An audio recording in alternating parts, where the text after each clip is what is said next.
In this edition of Real Magic Magazine, Francis Minotti tells Peter Pitchford about the importance of being comfortable and confident in your act. I think one of the most memorable moments I ever had, which was a moment that made me realize that I'm comfortable with where I am and who I am as a performer at this point, was a few years ago at Monday Night Magic in New York. Todd Robbins, who was emceeing that night, came into this dressing room and he said, "Oh, by the way, just so you know, there are a couple people in the audience. Topaz is in the audience tonight." And then he said, "Oh yeah, by the way, Lou Reed is also in the audience." And almost as an aside, as he's walking out and as we're just processing this and thinking, okay, well, that's interesting, he said, "Oh, by the way, Steve Martin is also in the audience."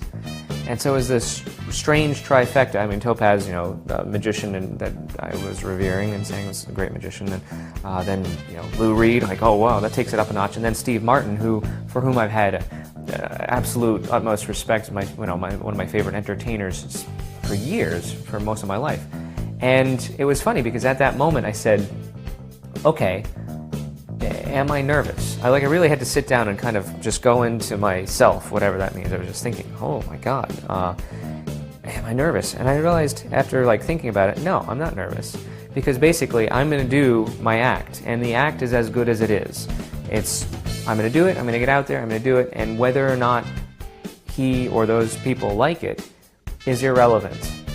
They'll either like it or they won't, but it's not going to be the fault of the act. The act's going to be good because I'm going to do it and do it well, and after that, it's just going to be a matter of their opinion.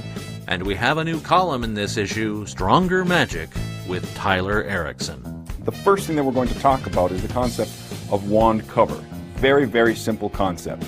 The idea is whenever you have something hidden in your hand, you will hold something else at the same time. So the audience is aware of the thing you're holding, but not the thing that you are concealing. So worry less about where the palmed object is and more about, are you holding on to something?